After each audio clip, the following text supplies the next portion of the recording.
তো হচ্ছে জয়শঙ্করের সাথে বৈশা বলতেছে সব চ্যালেঞ্জ নিজের সাথে বৈশা সামলাই নেবে।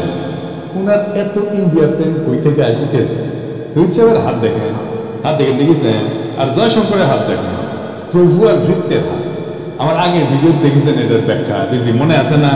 তো হচ্ছে এবার হাত দেখে মনে হচ্ছে বিগলিত হয়ে গেছে। ফরেন সার্ভিস নিয়ে এপিসোড রেডি করতে এই ছবি আসছে, দেখে মেজাজ খারাপ হয়ে গেছে। আসলে মূল আলাপে এইরকম বিগলিত ছবি কেন দেখতে হয় তার ব্যাখ্যা দেবে। আমি ফরেন সার্ভিস বা বাংলাদেশের কূটনৈতিক সামর্থ্য নিয়ে বলছিলাম যে এই সার্ভিসের একটা সংস্কার দরকার, এই ফরেন সার্ভিস রিফর্ম দরকার। এই পর্যন্ত শুনে অনেকের মনে করতে পারেন এটা তো আমার দরকার নাই।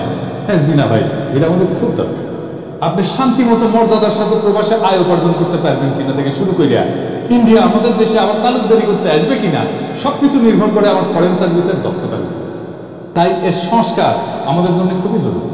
আমাদের দেশের প্রত্যেকটা খাত নিয়ে আমাদের জানা লাগবে। আপনার আমার টাকা কেন কোথায় খরচা হয়, কেমনে খরচা হইতেছে, কিভাবে খরচা হইতেছে সেটা জানার আপনার পূর্ণ অধিকার আছে। আপনার কাছে যারা ভোট চাইবার আসবে তাদের থেকে বেশি জানা না, কারণ আপনি তাদের মালিক, ওরা আপনার চাকর। আপনি তাদের শেখাবেন দেশ কেমনে চালাইতে হবে, আপনার জানা লাগবে, কারণ দেশের মালিক আপনি। রাজনীতিবিদ আমলারা আপনার চাকরি করে, চাকরি মালিকরাই তো চাকর বাকরদের বলবে কিভাবে কোন কাজটা করতে হবে, কেন করতে হবে সেটা বলবে না মালিক। আসেন আমরা বুঝে দেখি ফরেন সার্ভিস বা আমাদের পররাষ্ট্র মন্ত্রণালয়ে কি কি সংস্কার দরকার, কেন সংস্কার দরকার। প্রথমে দরকার সাংবিধানিক সংস্কার। কেন জানেন? বাংলাদেশের সংবিধানের কূটনীতি আর আন্তর্জাতিক সম্পর্ক অংশে বলা আছে বিশ্ব শান্তি প্রতিষ্ঠা নিরস্ত্রীকরণের ব্যাপক ভিত্তিক সমর্থন এবং আন্তর্জাতিক আইনের প্রতি শ্রদ্ধা ও সমর্থন। এটা কেন লেখা আছে জানেন? মানে দেখি কেন এটা লেখা আছে, মানে কেন বিশ্ব শান্তি প্রতিষ্ঠা নিরস্ত্রীকরণ বলা হয়েছিল। এটা ছিল ওই সময় স্নায়ু যুদ্ধ চলতেছিল, পুঁজিবাদী আমেরিকা আর সমাজতান্ত্রিক সোভিয়েত ইউনিয়ন দুই পক্ষই যুদ্ধাস্ত্রে তাদের ভান্ডার ভরতেছে। সারা দেশের দেশগুলো দুই দেশের অধীনের বলয় চলে গেছে। এক দল আমেরিকার বলা, আরেক দল সোভিয়েত ইউনিয়ন। আরেক দল ছিল যারা না ঘরকা না ঘাটকা, মানে শ্যামো রাখতে মন চায়, কুলো রাখতে চায়, তার নাম দিল জোট নিরপেক্ষ রাষ্ট্র।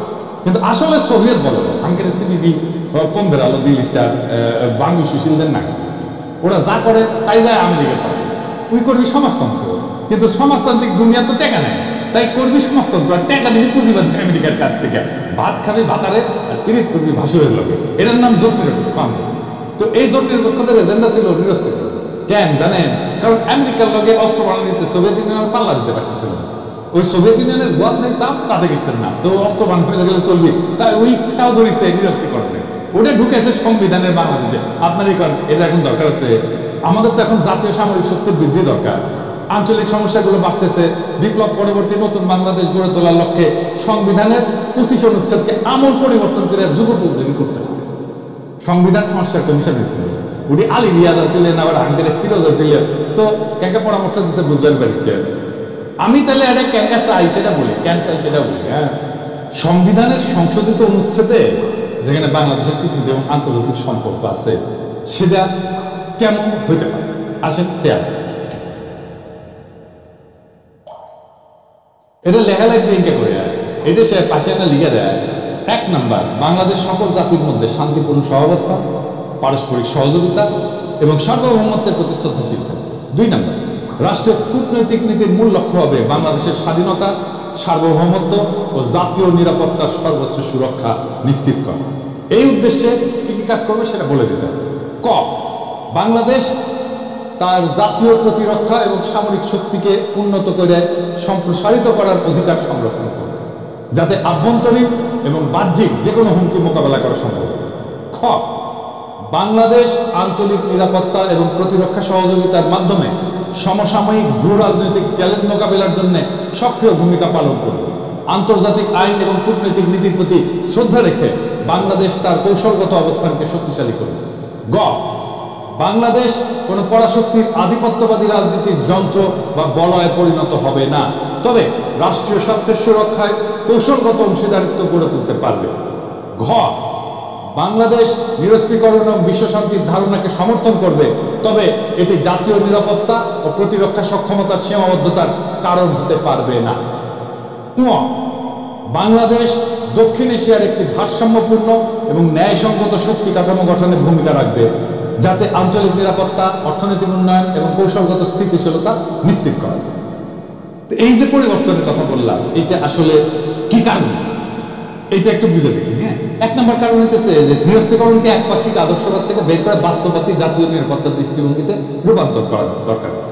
2 নাম্বার, বাংলাদেশের সামরিক শক্তি এবং প্রতিরক্ষা উন্নয়নের গুরুত্বকে স্বীকৃতি দেওয়া হয়েছে। 3 নাম্বার, আঞ্চলিক কৌশলগত সহযোগিতা এবং শক্তি ভারসাম্যের উপরে গুরুত্ব আরোপ করা হয়েছে।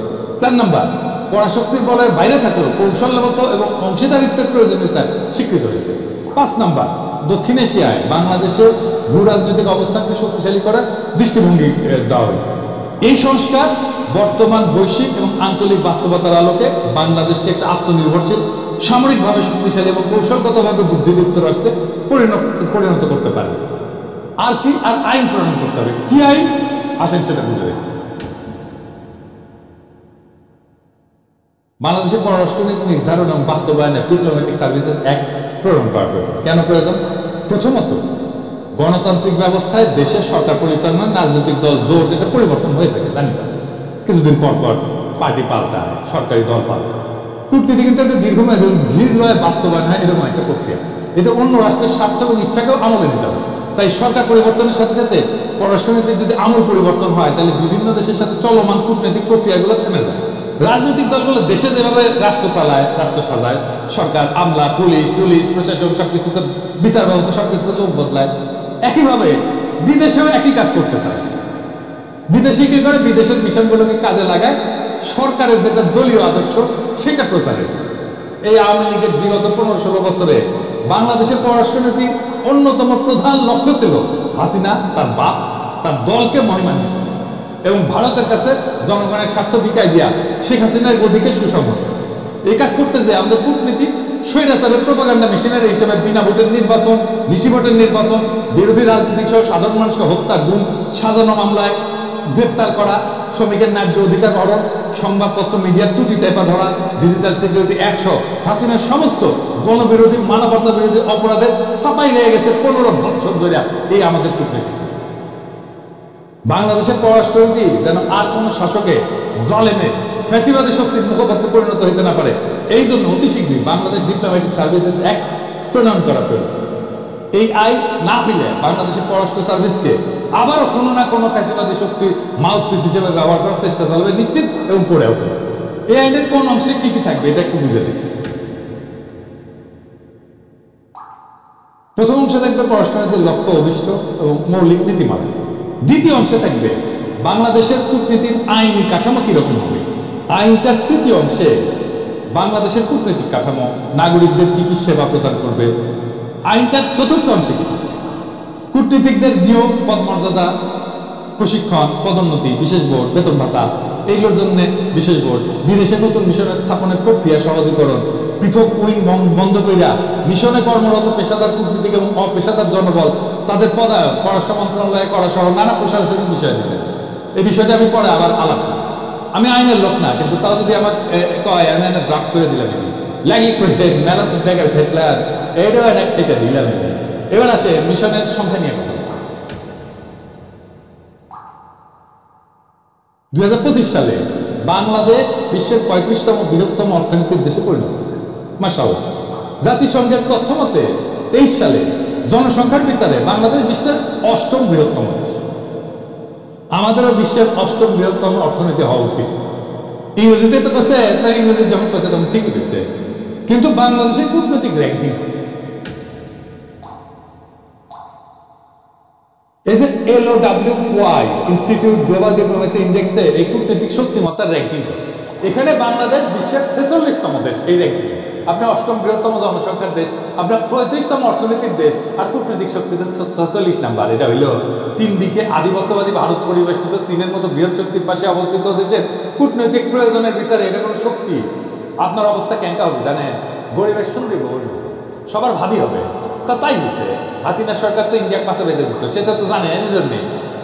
আর তাইলে আসলে দেখি জনসংখ্যা অর্থনৈতিক আকারের কাছাকাছি কয়েকটা দেশের তুলনায় এই যে বাংলাদেশের LOWY institute global diplomacy index আছে না, এর র্যাঙ্কিং ও মিশনের সংখ্যাগুলো একটু আলাদা আলাদা করে দেখি।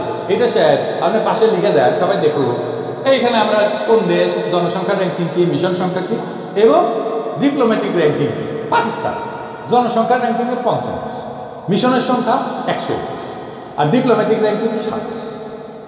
নাইজেরিয়া জনসংখ্যা র্যাঙ্কিং ৬ষ্ঠ, মিশনের সংখ্যা ১৬০, ডিপ্লোম্যাটিক র্যাঙ্কিং অবশ্য করা হয়। ব্রাজিল জনসংখ্যা র্যাঙ্কিং ৭ম, মিশনের সংখ্যা ২০৫ আর ডিপ্লোম্যাটিক র্যাঙ্কিং ১০। বাংলাদেশ জনসংখ্যা র্যাঙ্কিং ৮ম, মিশনের সংখ্যা ৮২ মাত্র আর ডিপ্লোম্যাটিক র্যাঙ্কিং ৪৬। রাশিয়া জনসংখ্যার বিচারে ৯, মিশনের সংখ্যা ৩০০ আর ডিপ্লোম্যাটিক র্যাঙ্কিং ৬ষ্ঠ। পাওয়ারফুল ডিপ্লোমেসি আছে রাশিয়া। মেক্সিকো জনসংখ্যা র্যাঙ্কিং ১০ম, মিশনের সংখ্যা ১৫০, ডিপ্লোম্যাটিক র্যাঙ্কিং ১৪তম। ইথিওপিয়া জনসংখ্যা র্যাঙ্কিং ১১তম, মিশনের সংখ্যা ১০১। ইথিওপিয়ারও আমাদের চাইতে ২০টা মিশন বেশি আছে, এটার অবশ্য র্যাঙ্কিং করে। জাপান জনসংখ্যা র্যাঙ্কিং ১২তম, মিশনের সংখ্যা ২৪৭, ডিপ্লোম্যাটিক র্যাঙ্কিং ৪র্থ। Very powerful diplomacy Japan. এবার দেখি অর্থনৈতিক আকার অনুসারে র্যাঙ্কিং কেমন। ধরেন থাইল্যান্ড অর্থনীতির আকারে র্যাঙ্কিং হইতেছে ৩০তম, মিশনের সংখ্যা ১১২ আর ডিপ্লোম্যাটিক র্যাঙ্কিং ৩৯। ফিলিপাইন অর্থনীতির আকার ৩১তম, মিশনের সংখ্যা ১০৯ আর ডিপ্লোম্যাটিক র্যাঙ্কিং ৪০তম। ভিয়েতনাম অর্থনীতির আকার ৩২তম, মিশনের সংখ্যা ১০২ আর ডিপ্লোম্যাটিক র্যাঙ্কিং ৪০তম। নরওয়ে অর্থনীতির আকার ৩৩তম, মিশনের সংখ্যা ১০০, ডিপ্লোম্যাটিক র্যাঙ্কিং ৪২তম। মালয়েশিয়া অর্থনীতির আকার ৩৪তম, মিশনের সংখ্যা ১১০, ডিপ্লোম্যাটিক র্যাঙ্কিং ৩৫তম। আর বাংলাদেশ ৩৫তম অর্থনীতি, মিশনের সংখ্যা ৮২ আর ডিপ্লোম্যাটিক র্যাঙ্কিং ৪৬। ইরান অর্থনীতির আকার ৩৬, আমাদের খুবই কাছাকাছি, মিশনের সংখ্যা ১২৫, এটার অবশ্য র্যাঙ্কিং করা হয়নি ডিপ্লোম্যাটিক র্যাঙ্কিং। ডেনমার্ক অর্থনীতির আকার ৩৭তম, মিশনের সংখ্যা ১০০ আর ডিপ্লোম্যাটিক র্যাঙ্কিং ৪৩তম। এবার আসেন প্রতিবেশী দেশগুলোর সাথে আরেকটা একটু তুলনা, মানে জনসংখ্যার বিচারে অর্থনীতির আকার, জিডিপি আকারে অর্থনীতি, জিডিপির আন্তর্জাতিক বাণিজ্য নির্ভরতা ২০২১ সালের ডেটা অনুসারে, প্রবাসী নাগরিকের সংখ্যা, মিশন সংখ্যা। পাকিস্তান মোট জনসংখ্যা ২৪ কোটি, অর্থনৈতিক আকার জিডিপি ২৯২ বিলিয়ন মার্কিন ডলার আর জিডিপির আন্তর্জাতিক বাণিজ্য নির্ভরতা ২৫.৮%। প্রবাসী নাগরিকের সংখ্যা ৭৬ লাখ, মিশন সংখ্যা ১২১, আমরা আগে দেখছি। ভারতের মোট জনসংখ্যা ১৪০ কোটি প্রায়, অর্থনীতির আকার জিডিপি ২৮৫০ বিলিয়ন মার্কিন ডলার, জিডিপির আন্তর্জাতিক বাণিজ্য নির্ভরতা ৩৭.৯%। প্রবাসী নাগরিকের সংখ্যা ১,৮০,০০,০০, মিশন সংখ্যা ২০২। বাংলাদেশের মোট জনসংখ্যা আমরা জানি যে প্রায় ১৭ কোটি, আমাদের অর্থনীতি আকার ৪৪৬ বিলিয়ন মার্কিন ডলার, জিডিপির আন্তর্জাতিক বাণিজ্য নির্ভরতা অনেক বেশি ৩৫.৩%। প্রবাসী নাগরিকের সংখ্যা ৭৪ লক্ষ, মিশন সংখ্যা ৮২। পাকিস্তানের ইকোনমি আমার প্রায় অর্ধেক, তাও তার মিশনের সংখ্যা আমাদের দেড়। জনসংখ্যা এবং অর্থনৈতিক গুরুত্ব এবং প্রয়োজনীয়তা বিবেচনায় ২০২৫ সালের মধ্যে বাংলাদেশে বৈদেশিক মিশনের সংখ্যা ১২০টাতে উন্নীত করা জরুরি। তো আমরা অনেকে মনে করি যে বিদেশে যে মিশন টিশন আছে তারা শুধু খরচা করে, আয় হয় না, মানে এগুলো খরচা, এটা ফাউল কথা। আমরা যেমন রেমিটেন্স পাঠাই তেমনি আমাদের মিশনগুলোও রেমিটেন্স পাঠায়, বাংলাদেশে আয় করে, বিদেশে ডলারে আয় করে।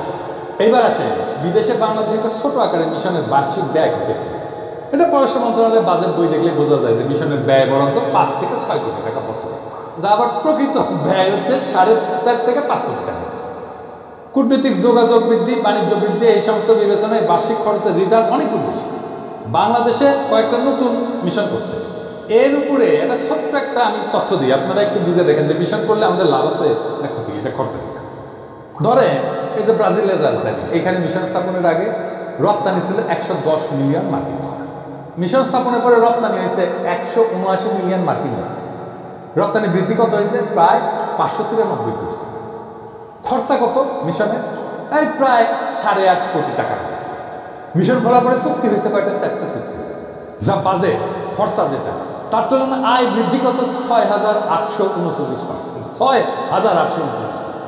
আদিস আবাবা এখানে মিশন স্থাপনের আগে রপ্তানি হয়তো 5.1 মিলিয়ন মার্কিন, স্থাপনের পরে হয়েছে 13 মিলিয়ন মার্কিন। রপ্তানি বৃদ্ধি হয়েছে কত? প্রায় 68 কোটি টাকা। আর বাজেট কত? প্রায় 6.5 কোটি টাকার মতো। মিশন খোলার পরে চুক্তি হয়েছে কত? একটা চুক্তি হয়েছে।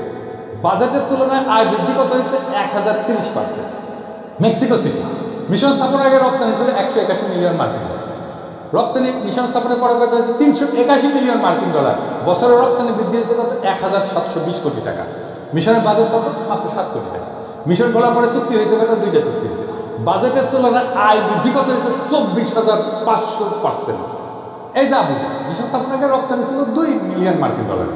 মিশন স্থাপনের পরে রপ্তানি হয়েছে প্রায় 4 মিলিয়ন মার্কিন ডলার। বছরে রপ্তানি বৃদ্ধি হয়েছে 16 কোটি টাকা। বাজেট কত? 7 কোটির মতো। মিশন খোলার পরে চুক্তির সংখ্যা কি? 2টা। বাজেটের তুলনায় আয় বৃদ্ধি কত হয়েছে? 230%। তো মিশন খুললে টাকা আর টাকা, নিত্য মিশন খুললেন না কেন? আপনার শক্তি বাড়বে, ব্যবসাও বাড়বে, আয় রোজগার বাড়বে, মাশাআল্লাহ।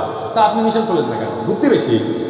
কেন মিশন খুললেন না জানি তো, কারণ আপনি বুদ্ধি বেশি আঁকেল, অথবা প্রশাসনের সাথে পারেন না, অথবা অর্থ মন্ত্রণালয়ের সাথে পারেন না। আপনার আর্গুমেন্টে তুলে ধরতে হবে। এবার আসলে আরেকটা বিষয় নিয়ে আলাপ করি। ফরেস্ট সার্ভিসের জন্য ফরেন সার্ভিস বোর্ড, এইটার একটা জরুরত আছে। এটা আবার কি? কূটনৈতিক সার্ভিস একটা বিশেষায়িত সার্ভিস, মানে যার কাজের লক্ষ্য, মূল্যায়নের পদ্ধতি, কাজের ধরন, সেবা গ্রহণকারীরা এরা ভিন্ন, মানে বাংলাদেশের মতো না, আর অন্যান্য মন্ত্রণালয়ের মতো না। এই কাজের জন্য উপযোগী পরিচালনা পদ্ধতিতে প্রথাগত যে আমলাতন্ত্র আমাদের ব্যুরোক্রেসি আছে, এটা থেকে ভিন্ন হইতে হবে। এই বিবেচনায় কূটনৈতিক সার্ভিসের নিয়োগের যোগ্যতার মাপকাঠি ভিন্ন হওয়া প্রয়োজন, এর প্রশিক্ষণ পদ্ধতি ভিন্ন হওয়া প্রয়োজন। বিশেষভাবে কূটনীতিকদের মূল্যায়নের একটা মাপকাঠি আছে, মানে কি ভালো কাজ করতেছে না খারাপ কাজ করতেছে। এইটা আবার করছে কি, এটা একটা সিস্টেম আছে, নাম হচ্ছে APA, অ্যানুয়াল পারফরমেন্স এগ্রিমেন্ট। এটা আবার ইন্ডিয়া করে দিচ্ছে। চাও এটা দিয়ে আমাদের কূটনীতিকদের দক্ষতা, হ্যাঁ, এটা ইন্ডিয়া বানিয়ে দিচ্ছিল। এটা কি, এটা একটা বুঝে দেখি এই APA এটা কি আর এটা কেমনি কাজ করে। এটা হইলো একটা প্রশাসনিক দলিল আর কি। এটা মূলত সরকারি সংস্থাগুলো মানে কাজ কি কি করছে এটা মূল্যায়নের জন্য ব্যবহার করা হয়। বাংলাদেশের এটা সরকারি প্রতিষ্ঠানের কার্যকারিতা মূল্যায়ন, জবাবদিহিতা বৃদ্ধি এবং দক্ষতা উন্নয়নের লক্ষ্যে প্রণয়ন করা হয়েছে বলে বলা হয়েছে। এটার মূল উদ্দেশ্য হয়েছে কি পরিমাণে কাজ সে দিছে, ডেলিভার করছে, এটা মেজার করা, মানে এটা পরিমাপ করা। প্রত্যেকটা মন্ত্রণালয়, বিভাগ, সরকারি সংস্থার বার্ষিক একটা টার্গেট তৈরি করা এবং সেটা অর্জন করতে পারছে কিনা সেটা পর্যালোচনা করা। তো দায়বদ্ধতা এবং স্বচ্ছতা এটা নিশ্চিত করা, কাজের প্রতি জবাবদিহিতা নিশ্চিত করা এবং স্ট্র্যাটেজিক পরিকল্পনা, কৌশলগত পরিকল্পনা, নীতিগত লক্ষ্য বাস্তবায়ন এবং সরকারি সেবা উন্নত করা, সরকারি খাতের ব্যয় ব্যবস্থাপনা, সম্পদের কার্যকর ব্যবহার নিশ্চিত করা। কিন্তু বাংলাদেশের কূটনীতিকদের মূল্যায়নে এই APA কেন ব্যবহার করা যায়, এটা একটু বুঝে দেখে, এটা খুব ইন্টারেস্টিং ব্যাপার।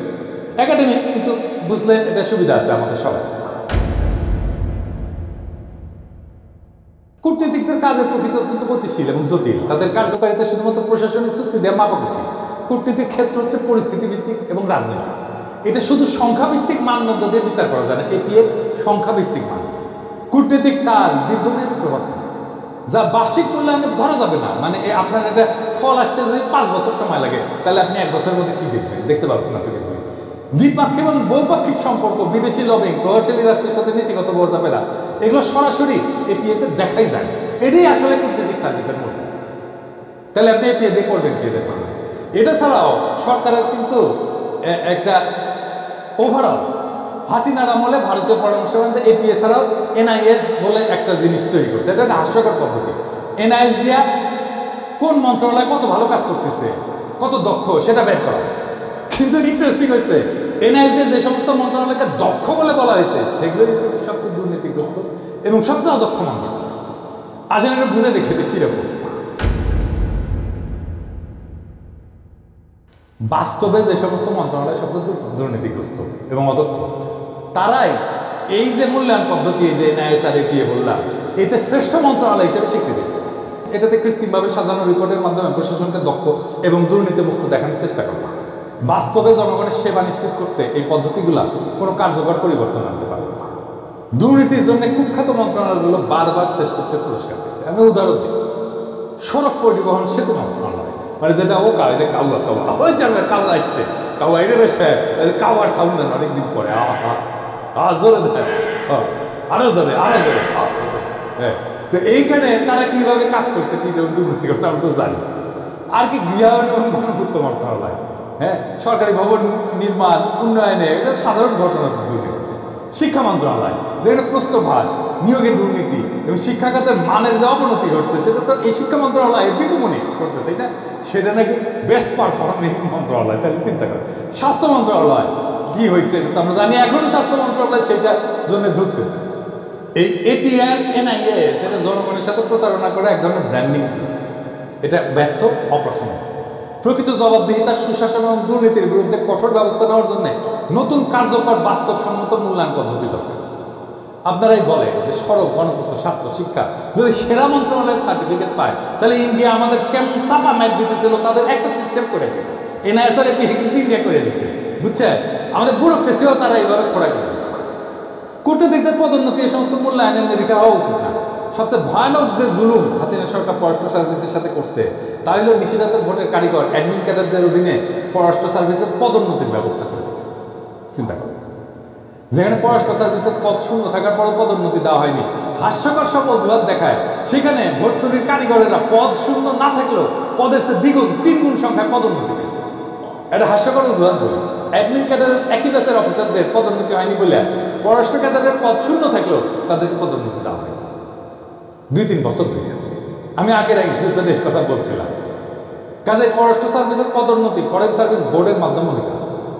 আর্মি পদোন্নতি যেভাবে হয় আর্মি বোর্ডের মাধ্যমে, তাদের বিশেষ ভাতাদি, সন্তানদের লেখাপড়ার খরচ, মেডিকেল, বিশেষায়িত দক্ষতা সম্পন্ন বাইরের কাউকে মিশন, পররাষ্ট্র মন্ত্রণালয়ে সাময়িকভাবে যে প্রেষণ করা হবে, সেই পদায়নের প্রক্রিয়া, রাষ্ট্রদূত, সিনিয়র পদগুলোতে পদায়নের ক্ষেত্রে এই বোর্ড সুপারিশ করে। আর কিছু উইং আছে, এগুলো আসলে বন্ধ করে দেওয়া উচিত। বিদেশে মিশন বলতে বাণিজ্য, প্রবাসী কল্যাণ, স্বরাষ্ট্র, ইকোনমি, এগুলো বিভিন্ন মন্ত্রণালয়ের জনবল কাজ করতেছে। সমস্যা সেটা না, কোনো মিশনে বিশেষায়িত লোকবল প্রয়োজন হইলে পররাষ্ট্র মন্ত্রণালয়ের চাহিদার ভিত্তিতে পররাষ্ট্র মন্ত্রণালয়ের মাধ্যমে প্রেষণে, ডেপুটেশনের লোক পাঠানো যাইতে পারে। সমস্যা অন্য জায়গায়। সমস্যা হলে এই উইংগুলো স্থাপন করা হয় বেশিরভাগ ক্ষেত্রে পররাষ্ট্র মন্ত্রণালয়ের কোনো অনুমতি না হয়। মানে চিন্তা করে, যারা কাজ করতেছে, যাদের সাথে তাকে কাজ করবে, তাদের আসলে প্রয়োজন আছে কিনা সেটা জানার প্রয়োজন মনে করে না। মানে এখন লোক পাঠানো রাখবে এটা বিদেশে প্রেষণ ক্যাডার, এইরকম যাওয়া তো অনুমতি ছাড়া যেগুলো খোলা হয়েছে পররাষ্ট্র মন্ত্রণালয়, যেমন সুইজারল্যান্ডে লেবার, কায়রোতে লেবার, ইতালিতে ডিফেন্স, অস্ট্রেলিয়াতে লেবার, এগুলো খুলছে পররাষ্ট্র মন্ত্রণালয়ের সাথে কোনো আলোচনা আছে। পশ্চিমা দেশগুলোতে বাংলাদেশের অদক্ষ, সীমিত দক্ষতা সম্পন্ন লোকদেরকে মধ্যপ্রাচ্য বা মালয়েশিয়ার মতো চুক্তিভিত্তিক নিয়োগ দেওয়া সম্ভব না জানেও কেবলমাত্র বিশাল সাইজের অ্যাডমিন ক্যাডারের লোকদেরকে জায়গা দেওয়ার জন্য আর সচিব, মন্ত্রী, আমলাদেরকে প্রোটোকল দেওয়ার জন্য এই সমস্ত অপ্রয়োজনীয় উইং খোলা আছে। মধ্যপ্রাচ্যে বাংলাদেশি কর্মী ভাইরা বেশি সংখ্যায় থাকলেও আরামায়েশের জন্য লেবার উইং, পাসপোর্ট উইং, এসব উইং খোলা হয়েছে ইউরোপ, আমেরিকা, অস্ট্রেলিয়া। কি মজা! এবার আসেন পাসপোর্ট উইং নিয়ে যখন আন্তর্জাতিক সিভিল এভিয়েশনের জন্য এমআরপি বাধ্যতামূলক করা হইল, তখন পররাষ্ট্র মন্ত্রণালয় চাইছে পাসপোর্ট অধিদপ্তর থেকে পাসপোর্টের কাছে দক্ষ, অভিজ্ঞ, নন ক্যাডার জনগণ। কিন্তু অ্যাডমিন ক্যাডার ওই দেশে মৌকা পাওয়া গেছে, নিজেদের বিদেশে পোস্টিংয়ের সুযোগ পাওয়া গেছে। পররাষ্ট্র মন্ত্রণালয়ের মতামতের বাইরে যায় বিভিন্ন দেশের পাসপোর্ট উইং খোলা হয়েছে, সেখানে প্রায় সব অফিসার অ্যাডমিন ক্যাডার নিয়ে গেছে। কেন রে ভাই? অবিলম্বে এই সমস্ত উইং বন্ধ করে পররাষ্ট্র মন্ত্রণালয়ের মতামত অনুযায়ী মিশনের কাজের পরিধি এবং প্রয়োজনীয়তা অনুযায়ী পাসপোর্ট কাজের দক্ষ পাসপোর্ট অধিদপ্তরের লোক বল দিতে হবে। লেবার উইংগুলো বন্ধ করে যেখানে প্রয়োজন আছে সেখানে শুধুমাত্র পররাষ্ট্র মন্ত্রণালয়ের মতামত অনুযায়ী আন্তর্জাতিক শ্রম আইনের দক্ষ, সেবার মানসিকতা আছে এরকম অ্যাটাচে নিয়োগ দেওয়া যেতে পারে, খরচও কম। এবারে সে উইঙ্গার সাংগঠনিক নিজেদের জন্য মজার কি ব্যবস্থা করে নিয়েছে প্রশাসনকে। প্রত্যেকটা উইংয়ের জন্য আছে আলাদা গাড়ি, আলাদা ড্রাইভার, আলাদা ব্যক্তিগত কর্মকর্তা, আলাদা অফিস। এগুলো স্ব মন্ত্রণালয়ের আন্ডারে পৃথক বাজে। এই জন্য মিশনের মধ্যে আর একটা আলাদা অফিস, অনেকগুলো মিশন। এই সমস্ত কর্মকর্তাদের এসিআর, কাউন্টার সাইন বা প্রতি স্বাক্ষর করে স্ব মন্ত্রণালয়ের সচিব। বাংলাদেশের সমগ্র বৈদেশিক সম্পর্ক দেখার দায়িত্ব যাদের, তাদেরকে বাইপাস কইরা ওই সমস্ত সচিব সরাসরি কাজ করে তাদের উইংয়ের সাথে। এটা কোনো কথা? কেমন করে কাজ করছে বাংলাদেশের পররাষ্ট্র দপ্তর এবং কেমন ভালসুর পররাষ্ট্রমন্ত্রী ছিল। দেশের কূটনৈতিক প্রয়োজনে পররাষ্ট্র ক্যাডারের বাইরে বিশেষায়িত লোকজন প্রয়োজন। এই প্রয়োজন একটা মিশনের মধ্যে আরো কতগুলো স্বতন্ত্র প্রশাসনিক সাংগঠনিক কাঠামো গঠন করে কেন করতে হবে রে ভাই? কেন প্রশাসন ক্যাডারের জুনিয়র কর্মকর্তারা বিদেশে গাড়ি বিলাস করবে? দেশে যেভাবে লয় লস্কর সহ হামেশা থাকে, সেভাবে বিদেশেও বউ বাচ্চার প্রয়োজনে গাড়ির ব্যয় কেন দেশের গরিব মানুষ দেবে? আর মজা হইল, দেশে যে বিশেষভাবে গাড়ির মালিক হয়ে যায়, তার সেই গাড়ির জন্য আবার বিদেশে বসেও রক্ষণাবেক্ষণ বাবদ টাকা তোলে। চাও একদিকে দেশে গাড়ি উপারে দেয় অথবা আত্মীয় স্বজনের কাছে বর্গা দেয়, আবার বিদেশের সরকারি খরচে গাড়ি হাঁকায়, দেশের ভাড়া ঘাটা গাড়ির ব্যয় বাবদ তোলে, আবার রাতের ভোটের কারিগরদের খুশি করার জন্য কি ব্যবস্থা কিনা করছে হাসিনা। আমাদের সুনির্দিষ্ট প্রস্তাব হইল বৈদেশিক সম্পর্কের পুরোটার দায় দায়িত্ব পররাষ্ট্র মন্ত্রণালয়কে দিতে হবে। এটা খুবই ন্যায্য চাল। মিশন হবে একটা মাত্র প্রশাসনিক ইউনিট, সেখানে কূটনৈতিক ছাড়াও বিশেষায়িত দক্ষতা সম্পন্ন অ্যাটাচে থাকবে। অন্য সার্ভিস হলে প্রেশনের মাধ্যমে, ডেপুটেশনের মাধ্যমে পররাষ্ট্র মন্ত্রণালয়ে চাকরি স্থানান্তর কইরা, আর সার্ভিসের বাইরের লোক হইলা পররাষ্ট্র মন্ত্রণালয়ের প্রয়োজন সাপেক্ষে চুক্তিভিত্তিক নিয়োগ দেবে। কিন্তু বিশেষায়িত এই সমস্ত নিয়োগ পুরোটাই হবে অস্থায়ী ভিত্তিতে প্রয়োজনীয়তা এবং দক্ষতার বিচার। কোনো উইং থাকতে পারবে না। মিশন হবে একক ইউনিট। ফিল্ডে যেভাবে ক্যাডার দ্বন্দ্ব ক্যাচার ইগল লড়াই লাগায়, সেইটা আবার মিশনে হইতে দেওয়া যাবে না। এমনিতে এই মিশনের লোক বলতাম, তাও যদি এই সমস্ত ফালতু কাজে ব্যস্ত থাকে, তাহলে কাজ কিভাবে হবে? তাই এই উইং কথা বন্ধ করে দিতে হবে মেহরবানি করে, আজই এখনই।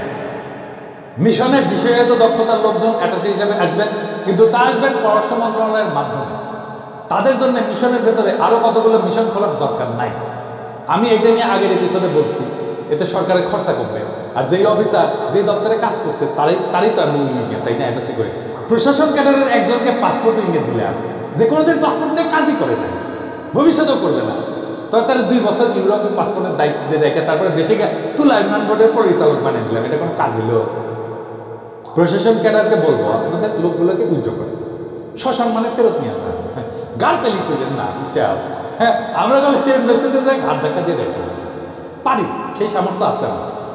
প্যারিসে থেকে যদি 32 নম্বর জয় বাংলা খেতে দেওয়া যায়, তাহলে এমবেসি থেকে 2-1জনকে ঘাট ধাক্কা দিয়ে বের করে দেওয়া যাবে। সবাইকে দিতে হবে না, 2-1টা জায়গায় স্যাম্পল দেখালে আপনারা সাইজ হয়ে যাবে। ভালোভাবে বললাম তো, কিন্তু হয় কি অনেকে বলে যে আমি উগ্রতা সব, কিন্তু আপনারা তো ভালোভাবে বললে শুনেন না রে ভাই, বাধ্য করেন তো উগ্র হইতে। তো আমরা যুক্তি দিয়ে বুঝান যে কেন এদেরকে রাখা দরকার, নয়তো প্রত্যাহার করেন, সিম্পল হিসাব করে ফেলবে। গাড় পেলি করবে, সাইজ করে দিব পারে। আসেন এবারে অডিট নিয়ে কথা বলি, অডিট দিয়ে মিশনের পারফরমেন্স মূল্যায়ন করার সব কথা বলি।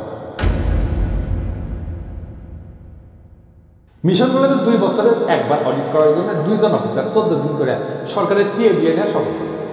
অথচ মিশনগুলোর গড় ব্যয় হয়েছে বছরে 5 কোটি, যার 60% বেতন ভাতা, যার অডিট সফল করে করার কিছু নাই। বেতন ভাতা তো আগে থেকে ঠিক করা থাকে, তাই না? আর এটা তো বেতন ভাতা নিজে তোলে না, আপনারা পেটে দেন তার অ্যাকাউন্টে, তাই না?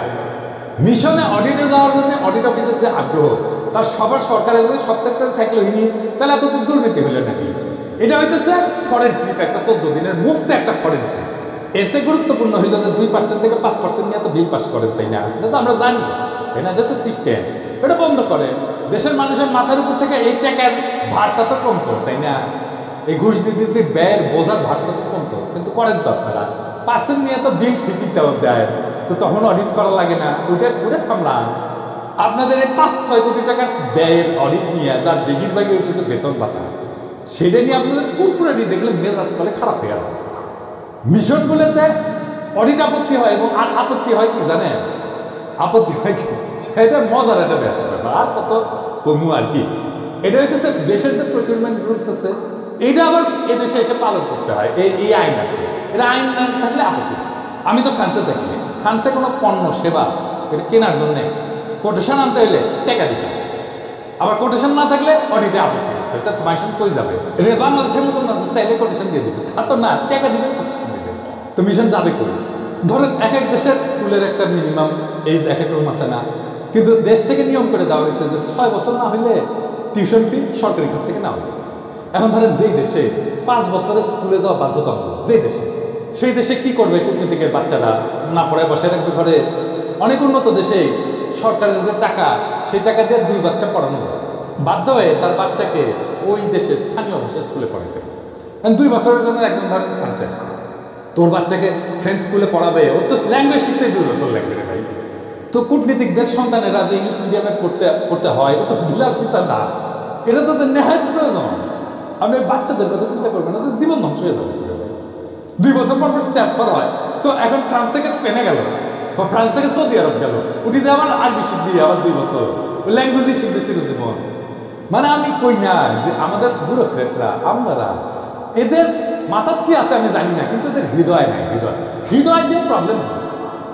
আমি যে কথাগুলো কইলাম এটা শুনছেন তো, এই কথাগুলোর মধ্যে কোনোটা অন্যায্য কথা আছে, বেইনসাফি কথা আছে। আর কি মিশনের পারফরমেন্স মূল্যায়নের সুনির্দিষ্ট মানদণ্ড করা যাবে। এটা না হলে জাতিসংঘ মিশন, লন্ডন মিশন, ওয়াশিংটন সহ যে সমস্ত মিশন সবসময় লাইমলাইটে থাকে, শুধু সেইগুলোকে ভালো মিশন বিবেচনা করার প্রথা বন্ধ হবে। আর এসব লাইমলাইটে থাকা মিশনগুলো যাওয়ার জন্য তদবিরও বন্ধ হবে। আর একটা কি, বিভিন্নমুখী যে সহযোগিতার খাত, এটা প্রকৃত অর্থে সম্প্রসারণ করা হবে। কূটনীতির মোদ্দা কথা হইল স্ট্র্যাটেজিক এনগেজমেন্ট। বাংলাদেশের পররাষ্ট্রনীতিকে ভারতমুখিতার বাইরে নিতে হলে সবার আগে প্রয়োজন সব গুরুত্বপূর্ণ দেশের সাথে বহুমুখী এনগেজমেন্ট, বহুমুখী সভা।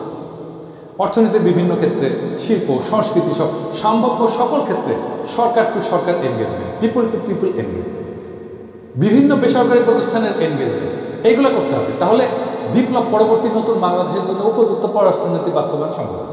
বিভিন্ন শক্তি কেন্দ্রের সাথে বহুমুখী সম্পর্কে এনগেজমেন্ট বাড়লেই বাংলাদেশের উপর থেকে ভারতীয় আধিপত্য খতম। আর কোনোদিন হাসিনার মতো কোনো সরকার বাংলাদেশকে ভারতের গোলামে পরিণত করতে পারে। প্রধান উপদেষ্টা এবং পররাষ্ট্র উপদেষ্টা এগুলো অতি দ্রুত বুঝলে ভালো। তো আমরা তো অনেক কিছু বললাম, বিশ্লেষণ করলাম, সমস্যাগুলো দেখাইলাম, সমাধান দিকগুলো তুলে ধরলাম, কিন্তু কথা শুধু বোঝার মধ্যে তেমে দেখলে তো হবে না, কিছু বদলাবে না।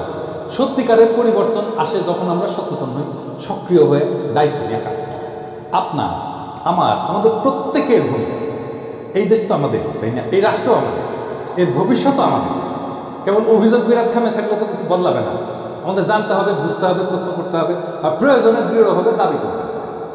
একটা শক্তিশালী পররাষ্ট্রনীতি, দক্ষ কূটনৈতিক সার্ভিস আর ন্যায়ভিত্তিক প্রশাসন গড়ে তোলার লড়াই শুধু কোনো একক ব্যক্তির দায়িত্ব নয়, এটা পুরো জাতির সংগ্রাম। এই জন্যেই আমরা এই সংগ্রামের পথে নামছি এবং সবাইকে বুঝাই। আসেন সবাই মিলে একটা আত্মনির্ভরশীল, সম্মানজনক, শক্তিশালী বাংলাদেশ গড়ে তোলে। ইনকিলাব জিন্দাবাদ।